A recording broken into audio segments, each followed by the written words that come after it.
Selamat siang semuanya. Terima kasih sudah dapat hadir untuk pembelajaran kita hari ini, yang di mana kita menginjak KD yang terakhir untuk fungsi dan komposisi dan fungsi inverse. Jadi 2 KD atau 2 bab jadi satu. Yang pertama fungsi, yang kedua adalah komposisi dan inverse.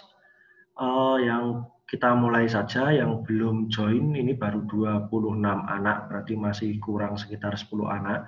Tapi ada 2 yang izin, Prasetyo Dimas izin terlambat karena masih susulan, dan Elisa tidak dapat mengikuti karena ada saudaranya yang meninggal. Seperti itu tadi sudah disampaikan izinnya ke saya. Mari kita mulai, nanti yang belum masuk biar langsung mengikuti saja. Sebelumnya, untuk berarti materi kita sudah selesai. Sebenarnya kita menjadwalkan Zoom itu kita gunakan untuk sebelum BTS, tapi karena kepotong untuk penilaian tengah semester, jadi kita lakukan setelah BTS. Berarti minggu depan kita akan ulangan untuk KD fungsi dan fungsi komposisi dan inverse. Jadi ada 2 bab, fungsi tersendiri, komposisi inverse tersendiri. Untuk bab fungsi itu sebenarnya agak rumit, agak susah, apalagi di IPS.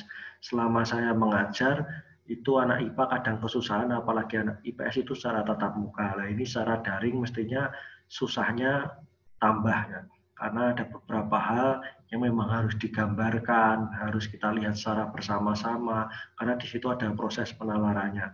Tapi tidak masalah, nanti kita coba pahami, coba kita pelajari sebaik-baiknya. Saya tidak menuntut banyak, cuma nanti ada beberapa hal yang saya tekankan. Langsung kita mulai saja.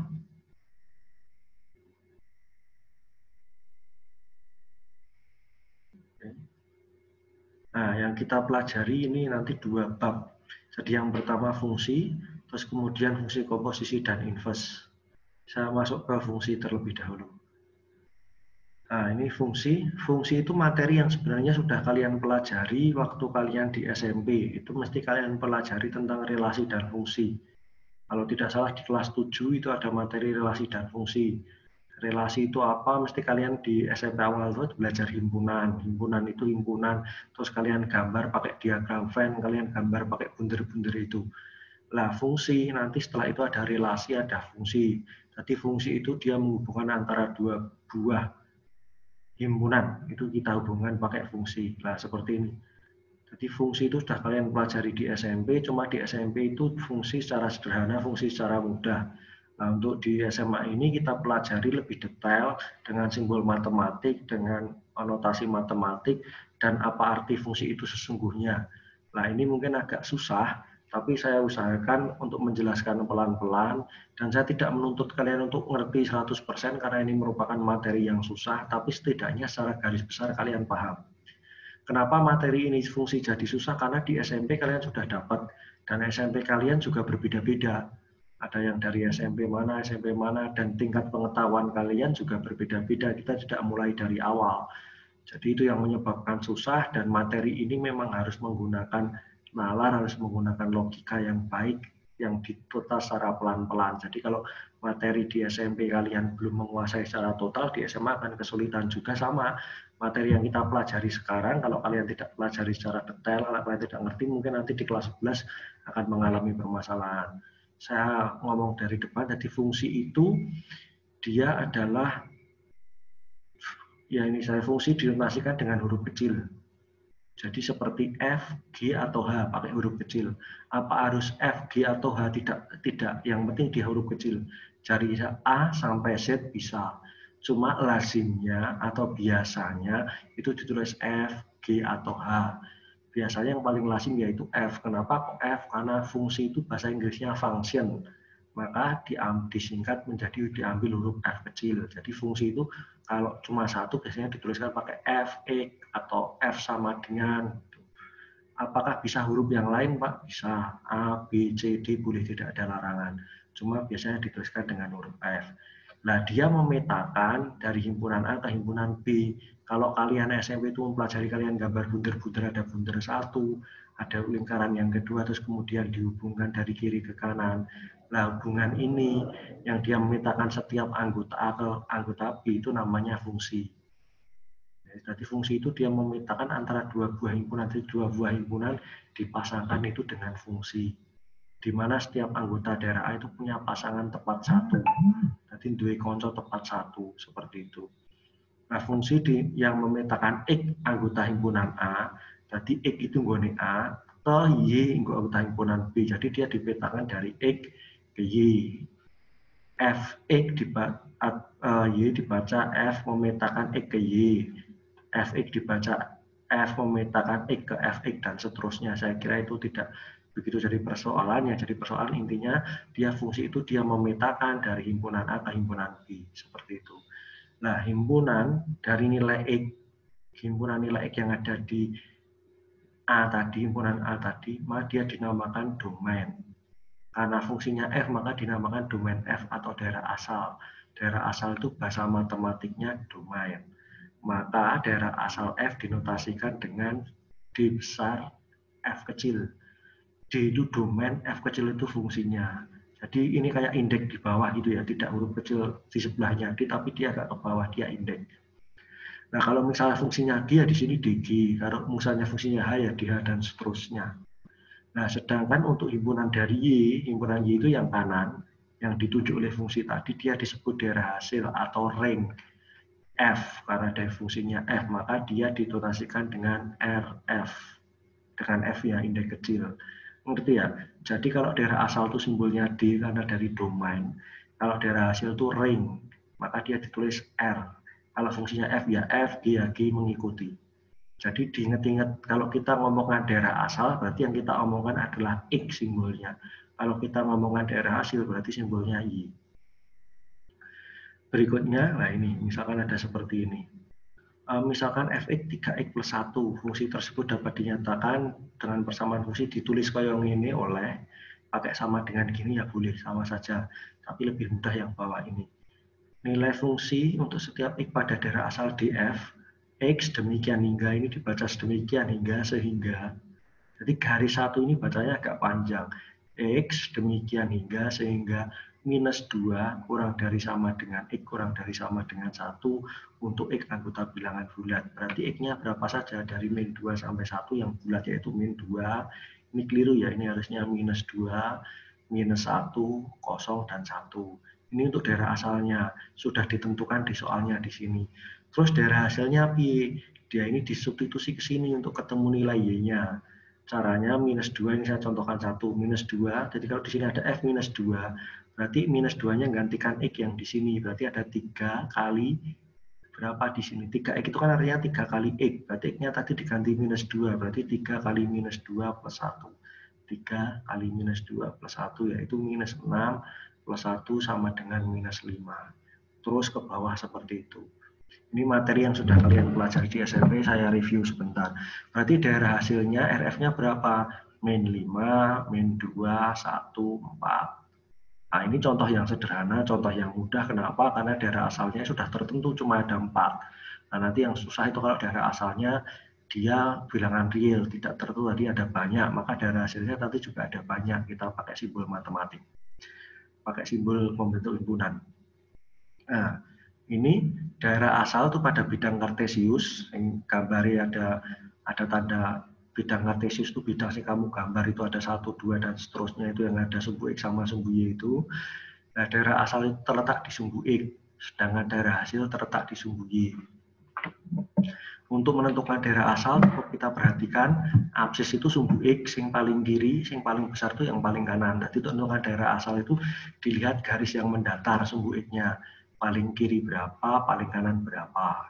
Nah, untuk menentukan daerah hasil, kita lihat sumbu Y-nya. Nah, yang paling bawah berapa, yang paling atas berapa untuk menentukan nilai maksimal minimalnya. Begitu. Setidaknya itu dulu gambarannya. Bentuk umumnya saya kira seperti ini, tidak begitu penting. Terus selanjutnya inilah, ini contohnya. Jadi fungsi linier itu bentuknya seperti ini, gambari. Kayak yang ini. Nah, ini kalau tidak kita lihat ini, kita lihat yang bawah tok ditonton. Daerah asal tadi sama daerah hasil. Sekarang kita ngomongkan daerah asal dulu. Daerah asal itu yang dilihat sumbu X-nya. Ini sumbu X. Nah, kita lihat tadi sumbu itu dilihat kanan kirinya. Paling kecil berapa? Grafik ini paling kiri di mana? Di sini kan. Ini paling kiri. Apa ada kirinya lagi kan sudah nggak ada grafiknya, cuma berhenti di sini. Nah, maka domainnya itu berapa? Dilihat ke atas ini, ditarik ke sumbu X. Oh, minus 2. Ngerti ya? Paling kiri kan ini, ditarik ke sumbu X. Oh, minus 2. Paling kanan berapa? Ini paling kanan. Nah, ini X-nya berapa? Nilainya ditarik ke sini, ke sumbu X2. Maka dia daerah hasilnya X demikian hingga minus 2 kurang dari sama dengan X kurang dari 2. Pak, ini kok ada yang berbeda. Di sini ada sama dengannya, kok di sini tidak dilihat di sini. Kalau DE buntet seperti ini, itemnya penuh, maka dia pakai sama dengan, artinya minus 2 di sini ikut. Tapi kalau di sini dia bolong, itu berarti dia 2 tidak ikut. Kenapa? Karena 2 tidak ada tanda sama dengan di sini, jadi 2 ini bolong. Jadi ingat-ingat kalau buntet itu dia pakai sama dengan, kalau bolong itu dia tidak pakai sama dengan. Nah, itu untuk daerah asalnya. Nah, sekarang untuk daerah hasil coba dilihat. Kalau daerah hasil di sini dilihat paling kecil berapa? Kita nontonnya daerah hasil itu yang sumbu Y ya.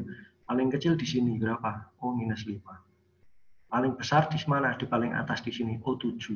Berarti nanti daerah hasilnya himpunan, pakai kurung kurawal itu dibaca himpunan Y. Karena daerah hasil tadi kan kita ngomongkan Y.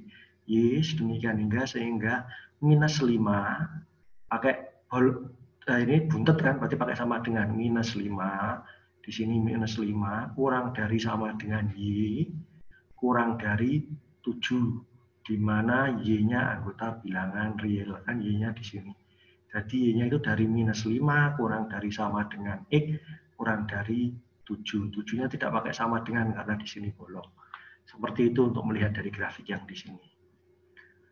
Nah, sekarang dilihat yang di sini. Untuk menentukan daerah asal dan daerah hasil di sini dilihat. Sekarang kita lihat daerah asal dulu, kita lihat dari sumbu X. Paling kecil berapa? Pak, paling kecil di sini, Pak. Ini paling kiri. Dilihat lagi. Ini tandanya panah. Tandanya panah itu berarti dia tidak berhenti di sini, tapi dia bisa diperpanjang di sini. Terus sampai ke sana. Cuma di grafik ini tidak digambarkan secara penuh. Berarti kirinya mana? Dia kirinya nggak punya batas. Sepanjang ini dia kiri, terus dia punya. Sepanjang di sini dia ada terus. Nah, paling kanan berapa? Paling kanan ya ini.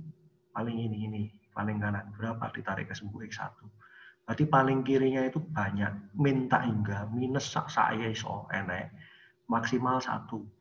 Berarti penyelesaiannya kan di kirinya 1. Berarti X demikian hingga sehingga X-nya kurang dari sama dengan 1. Pakai sama dengan karena dia buntet. X-nya anggota bilangan real. Pak, kok dia kurang dari 1? Karena penyelesaiannya ning kirinya 1. Di kirinya 1 itu kan kurang dari 1. Kalau penyelesaiannya itu gambar grafiknya tidak ke sini, tapi ke sana, ke kanan, berarti X-nya lebih dari 1. Ngerti ya? Kenapa kok kurang dari 1? Karena di kirinya 1 penyelesaiannya. Kalau di kanannya 1, maka dia lebih dari sama dengan 1. Nah, sekarang daerah hasilnya dilihat. Sumbu Y. Paling kecil berapa? Minus 2 di sini. Paling kecil ini, minus 2. Paling bawah. Paling besar berapa? Ini kan ke atas terus, berarti paling besar tidak ada batasnya. Berarti penyelesaiannya di kirinya, di atasnya minus 2, maka Y demikian hingga sehingga Y-nya lebih dari sama dengan minus 2. Y-nya anggota bilangan real. Berarti ya tadi ke atas. Kalau ini ke bawah, berarti dia kurang dari sama dengan. Yang perlu diingat-ingat, kalau sumbu X itu kirinya itu berarti kurang dari, kanannya itu lebih dari. Kalau daerah hasil penyelesaian itu kalau bawahnya kurang dari, atasnya lebih dari. Saya kira seperti itu. Nah, ini yang tadi sudah, ini yang perlu diperhatikan. Ini tadi yang kita bahas, kita kalau ada gambarnya, kalau dia ditentukan daerahnya, kalau tidak ditentukan di sini tidak ada titiknya, jadi dia misalkan fungsinya ini tadi seperti ini, dilihat lagi. Nah, ini kan sudah ditentukan daerah asalnya ada. Dan daerah asalnya tidak ditentukan, fungsi linier itu secara alami, secara natural, biasa nih, umumnya, itu dari bilangan real. Berarti kalau tidak ada daerah asalnya, itu otomatis daerah asalnya itu bilangan real. Bilangan real itu nulisnya piye, Pak? DF sedemikian sama dengan kurung buka, kurung kurawal buka atau himpunan X demikian hingga sehingga X anggota bilangan real, kurung kurawal tutup. Berarti ya, kalau tidak ada batasnya berarti fungsi linier itu daerah asalnya bilangan real. daerah hasilnya juga bilangan real. Piye nulis RF sama dengan himpunan kurung kurawal buka Y sedemikian hingga sehingga Y anggota bilangan real. Selesai. Ngerti ya? Jadi kalau tidak ada batasnya, tidak ada syarat ketentuan apapun, itu berarti fungsi linear itu daerah asalnya bilangan real, daerah asalnya juga bilangan real. Sampai itu ada yang ditanyakan? Kalau ditanyakan bisa ungkapkan di chat, nanti saya beri kesempatan untuk ngomong. Pak, kok ini materinya rumit? Nggak masalah, coba dipahami dulu. Berikutnya, aplikasi fungsi linear saya kira nggak begitu penting. Nah, masuk fungsi kuadrat. Fungsi kuadrat itu nggak perlu saya bahas secara detail untuk caranya gambar dan sebagainya, karena kalian sudah pernah diajari cara gambar fungsi kuadrat di semester 1, yaitu di sistem pertidaksamaan linear kuadrat. Pak, kalau saya lupa, ya lupa itu manusiawi, makanya dipelajari lagi, diingat-ingat lagi, ngerti ya? Jadi waktu kalian mempelajari di semester 1 itu ada sistem pertidaksamaan linear kuadrat, nah, kuadratnya kan sudah gambar.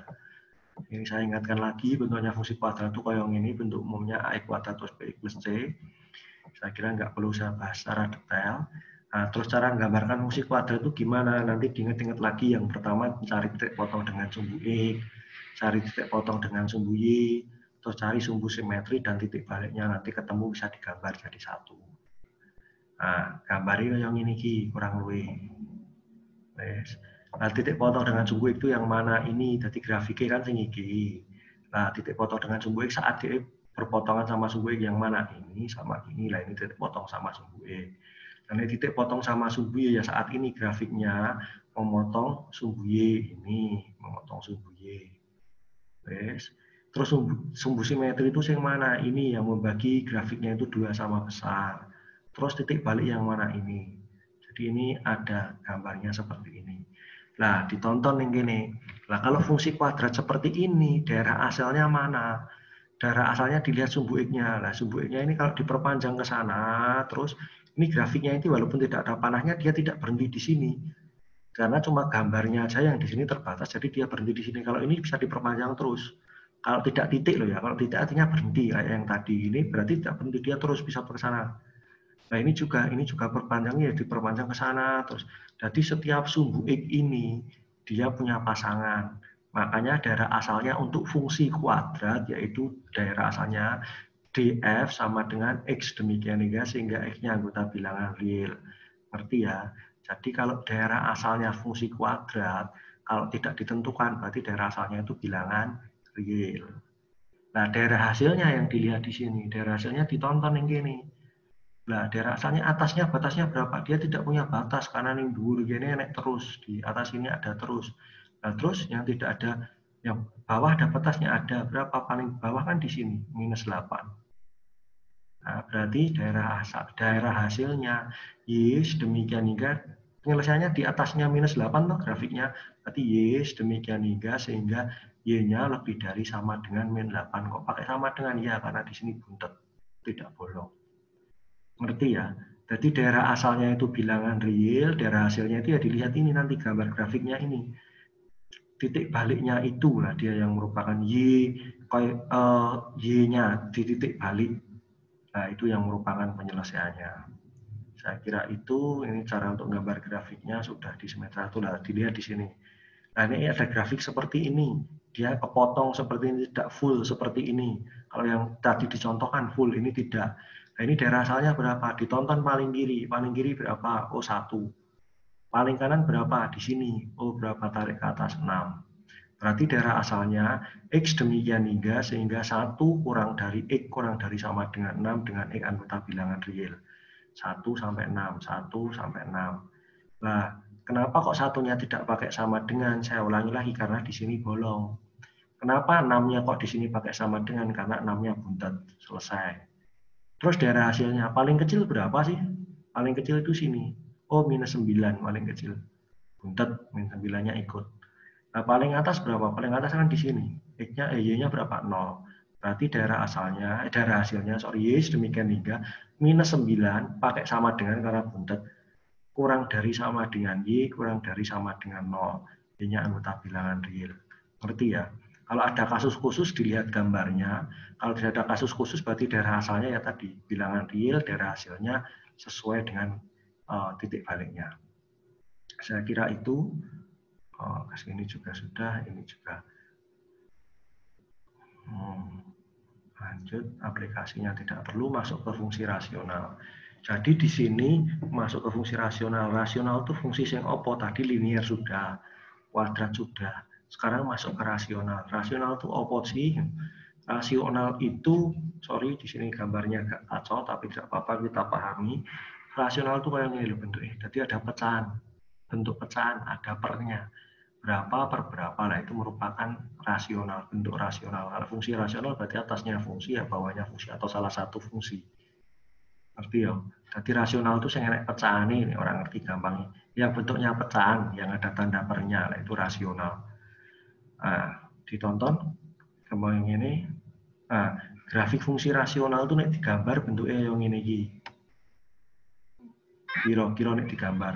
Pak, itu gambarnya susah. Ya, saya tidak nuntut kamu untuk menggambar fungsi rasional sementara ini. Jadi yang saya tuntut untuk fungsi itu kalian cukup ngerti daerah asal, daerah hasil.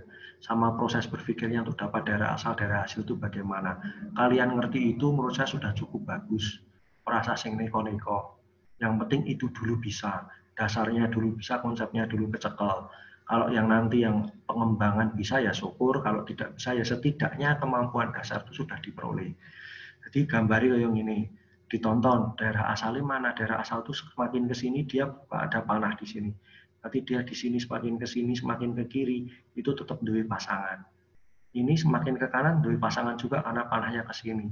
Nah, ada nggak X yang di sini yang nggak punya pasangan? Ada, yaitu X sama dengan berapa? 2. Ini ke atas ini grafiknya itu nggak mungkin memotong 2, ini juga turun ke bawah tidak mungkin memotong 2. Nah, X sama dengan 2 itu dinamakan dalam matematik namanya asimptot. Asimptot itu apa? Garis yang didekati oleh grafik, tapi tidak mungkin dipotong oleh grafik. Itu namanya asimptot. Pak, kok rumit mentoh, Pak? Ya tidak masalah. Jadi ini memang materi yang menurut saya rumit untuk fungsi ini, tapi saya tidak men-skip terus tidak saya lewati terus supaya kalian nggak ngerti, tidak.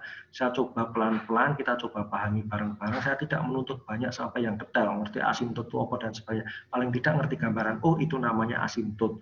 Oh daerah asal tuh kayak ini, daerah hasil tuh kayak ini, cara mencarinya seperti ini. Paling tidak itu dulu. Nah nanti lebihnya kalian pelajari materi yang sudah saya berikan, latihan soalnya sudah diberikan, kalian bisa cek. Oh cara ini untuk pengembangan lebih lanjutnya. Jadi ini yang tidak punya pasangan siapa? X sama dengan 2. Berarti selain 2 dia punya pasangan, maka daerah asalnya X demikian hingga sehingga garis itu X tidak sama dengan 2.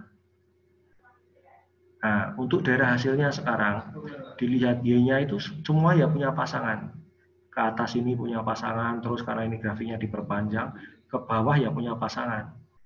Nah, yang tidak punya pasangan di mana? Di sini. Nah, ini namanya asimptot juga. Ya, didekati ini tapi nggak disentuh, tapi ini juga didekati sini tapi dia tidak memotong. Maka daerah hasilnya Y sedemikian hingga, sehingga Y-nya tidak sama dengan 1. Oke, daerah asalnya tadi Y-nya tidak sama dengan 2, sedangkan daerah hasilnya Y-nya tidak sama dengan 1. Nah, kayak ini. Nah, ini. X-nya tidak sama dengan 2 untuk daerah asalnya, untuk daerah hasilnya Y-nya tidak sama dengan 1. Untuk Y anggota bilangan real. Itu untuk rasional. Ini saya kira sudah, ini yang tadi kita lihat. Nah, kalau ini, daerah asalnya apa? Ada yang tidak punya pasangan berapa? Oh, di sini 2. Berarti daerah asalnya X demikian hingga sehingga X-nya tidak sama dengan 2, X anggota bilangan real. Daerah hasilnya berapa? Yang tidak punya pasangan ini yang tidak punya pasangan 0. Berarti Y demikian hingga sehingga Y tidak sama dengan 0. Saya kira itu untuk fungsi. Sebelum kita lanjut ke komposisi invest, nanti saya bahas sedikit aja karena sudah ada rumusnya jelas. Cuma fungsi yang perlu saya tekankan tadi, fungsi ini materi yang susah, materi yang agak susah dipahami, tapi kita tidak perlu berkecil hati, dipahami sebisa kalian, dipahami semampu kalian. Saya tidak menuntut banyak, tidak harus gambar fungsi sekian, tidak. Yang penting kalian ngerti daerah asal itu apa, daerah hasil itu apa, cara mencarinya seperti apa, dasarnya. Untuk pengembangan lebih lanjut silakan materi-materi yang sudah diberikan, materi yang sudah diberikan itu, materi yang sudah diberikan dan seterusnya itu nanti kalian pelajari lebih lanjut. Seperti itu. Ngerti ya? Oke. Sekarang masuk ke fungsi komposisi dan inverse. Pak, apakah komposisi dan inverse itu lebih susah daripada fungsi? Tidak. Komposisi dan inverse itu lebih mudah. Karena rumusnya wis jelas, caranya wis enek. Saya bahas langsung ke caranya. Nah, fungsi komposisi itu kayak ini. Nah, simbolnya ini. Jadi komposisi itu kayak ini. Kayak O, tapi ini tidak dibaca U. Jadi ini dibaca G bundaran F. Ini diwaca bundaran. Ngerti ya? Jadi ora O tapi diwaca bundaran. Jadi kalau dia komposisi itu artinya dia itu ada di sini, oh ada. Komposisi itu berarti dia kalau yang kamu pelajari tadi fungsinya ada satu. Kalau ini fungsinya dua. Jadi dari A ke B pakai fungsi F, B ke C pakai fungsi G. Berarti fungsinya ada dua, dikomposisikan jadi satu. Itu makanya dinamakan komposisi fungsi. Nah, cara nih garap Y, jadi tidak di sini misalkan ada fx sama dengan x kuadrat min 2x plus 2, gx-nya x plus 1, nah yang saya lihat di A di sini. Tentukan rumus f bundaran G. Cara nih Y, f bundaran G itu gini, f bundaran G itu artinya f gx, f gx di sini. Jadi gx yang belakang dimasukkan ke depan. Oke, jadi fungsi yang belakang dimasukkan ke depan. Nah, fx, gx lagi iki diganti, gx mau apa nih gini, gx dilihat di sini x plus 1. Maka di sini f, gx-nya yang di dalam tadi diganti x plus 1. Jadi x plus 1 ini dimasukkan ke fungsi f. Jadi tonton f nih gini apa? F di sini x kuadrat min 2x plus 2. Nah, x-nya ini diganti x plus 1. Jadi x plus 1 kuadrat min 2 kali x plus 1 plus 2. Kayak ini, x plus 1 kuadrat min 2x plus 1 plus 2. Dihitung, disederhanakan ketemu x kuadrat plus 1. Caranya ngono. Nah, kalau sebaliknya Pak, yang ditanya G bundaran F, berarti F-nya dimasukkan ke G. Berarti di sini G, di sini Fx. Berarti di sini G, di dalamnya diisi x kuadrat min 2x plus 2. Nah, x kuadrat min 2x plus 2 dimasukkan ke gx, berarti jadi apa? Gantikan di sini. Berarti x-nya ini digantikan fx, berarti x-nya ini jadi x kuadrat min 2x plus 2 plus 1, seperti itu. Jadi konsepnya, komposisi fungsi itu yang belakang ini dimasukkan ke fungsi yang di depan. Itu sudah kalian pelajari, sudah kalian kerjakan. Makanya pekerjaan kalian itu saya tidak nuntut untuk benar saja, tapi juga kalian untuk belajar mengerjakan sendiri. Kamu tanya temennya boleh untuk tugas, tapi kamu harus tahu dapatnya dari mana. Orang ngurun tok tanpa ngerti asalnya dari mana. Apalagi yang tidak mengerjakan. Kelas ini banyak yang tidak mengerjakan. Nah, itu harusnya langsung menghubungi saya. Jadi saya ngerti kenapa tidak mengerjakan, terus kemudian ada tindakan khusus. Tapi kalau kamu nekat tidak mengerjakan, ya sudah, karena kamu sudah saya anggap besar, ya saya nilai 0, di situ tidak akan saya ubah. Tapi kalau mau diubah, silakan konfirmasi, Pak, maaf, kenapa, dan apa. Jadilah orang yang dewasa, orang yang bertanggung jawab. Kalau kamu tidak mengerjakan, kemudian diumumkan nilaimu 0, ya kamu harus tahu. Kamu harus tanggung jawab, kenapa bisa nilainya 0. Kalau tidak, ya kamu nanti bisa tidak naik kelas, kalau nilaimu itu memang 0. Begitu ya. Selanjutnya itu untuk komposisi. Kemudian untuk inverse. Nah, inverse itu kan fungsi tadi memetakan dari fungsi A ke fungsi B. Nah, inverse itu sebaliknya. Inverse itu apa toh? Bahasa gampangnya dalam sehari-hari inverse itu balikan atau lawan. Contoh, kamu di SD belajar penjumlahan. Nah, inverse-nya penjumlahan itu apa? Pengurangan. Kamu belajar perkalian. Nah, inverse-nya perkalian itu apa? Ya, pembagian. Itu namanya inverse. Kalau kamu belajar kuadrat, berarti inverse-nya itu akar kuadrat. Nah, nek fungsi itu ya berarti sama. Nek fungsi tadi memetakan dari A ke B, nah nek inverse itu memetakan dari B ke A. Nah, kalau bundaran tadi simbolnya kayak O tadi, kalau inverse itu simbolnya ini pangkat -1. Ini bukan dibaca F pangkat -1, tapi dibaca F inverse. Ngerti ya?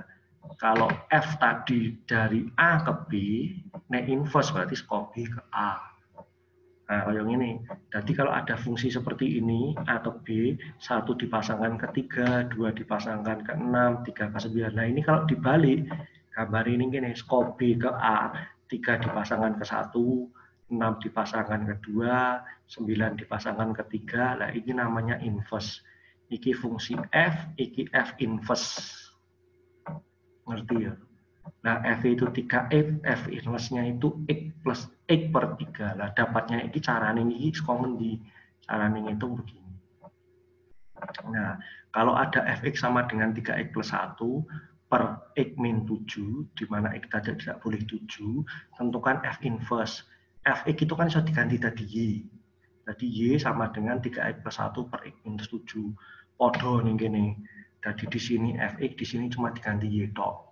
Nah, terus ngitungnya intinya inverse itu kalau fungsi itu kan di sini Y sama dengan inverse itu berarti dari X sama dengan caranya Y ganti X dari X sama dengan ya wis dikalikan silang. Ini Y kali X min 7 sama dengan 3X plus 1. Y kalikan X min 7 sama dengan 3X plus 1. Wis. Nah, kemudian di sini dikalikan X kali Y, X Y. Min 7 kali Y, min 7Y sama dengan 3X plus 1. Berarti XY, ini yang X-nya, yang ada X-nya, variabel X-nya dikumpulkan ke kiri, XY sudah. 3X ini geser ke kiri, berarti ada minus 3X. Yang tidak ada X-nya ditaruh di kanan. Min 7Y, pindah ke kanan, min-nya hilang, 7Y plus 1. Nah, karena kita mau nyari X sama dengan Y, di top X. Di sini Y minus 3. Sama dengan 7Y plus 1. Maka X-nya sama dengan 7Y plus 1 min Y min 3. Maka F inverse X-nya ya ini. Persis ini, cuma huruf Y-nya diganti X. 7X plus 1 per X min 3 dengan X tidak sama dengan 3. Jadi saya ulang sekali lagi untuk mencari inverse itu jadikan Y sama dengan. Terus kemudian diproses ke bawah sehingga ketemu X sama dengan. Itu ketemu inverse-nya apa? Ketika kali diganti F inverse X, Y-nya diganti X. Sampai sekian, sampai itu dulu. Ada yang ditanyakan? Nah, jadi untuk komposisi itu, jadi nanti besok ulangan kita ngomongkan tentang fungsi sama komposisi dan inverse. Kalau komposisi tadi pakai bundaran, intinya fungsi yang belakang disubstitusikan ke depan, dimasukkan ke depan. Kalau inverse itu artinya dicari balikannya. Caranya pi 3y sama dengan, terus kemudian diubah menjadi bentuk X sama dengan, nanti ketemu inverse-nya. Sampai ini ada yang ditanyakan? Saya kira sampai itu saja. Terus kemudian silahkan beristirahat karena ini merupakan pelajaran terakhir di hari ini, jam terakhir saya. Terus kemudian minggu depan kita ulangan. Saya kira itu. Terus nanti video kita Zoom ini bisa kalian saksikan, kalian lihat di Google Classroom lagi, saya upload ke YouTube, terus saya masukkan ke Google Classroom. Saya kira itu dari saya. Cukup sekian. Apakah ada yang ditanyakan? Monggo. Kalau ditanyakan di sini boleh. Kalau misalkan masih ada yang belum jelas, nanti silakan ditanyakan via lewat WhatsApp grup atau bisa japri, saya balas kalau saya sudah ada waktu atau longgar. Bukan berarti sok sibuk, tidak. Misalkan saya di kamar mandi terus WA kan ya mungkin tak balas saat itu juga. Anjir di kamar mandi ramu sih baru dibalas begitu kira-kira. Saya kira itu sekian. Terima kasih. Silakan melanjutkan aktivitas kalian. Kemudian untuk beberapa anak yang sering tidak mengerjakan tugas itu harap dikerjakan. Kalian harus konfirmasi ke saya. Kalau tidak, ya berarti nilai kalian loh.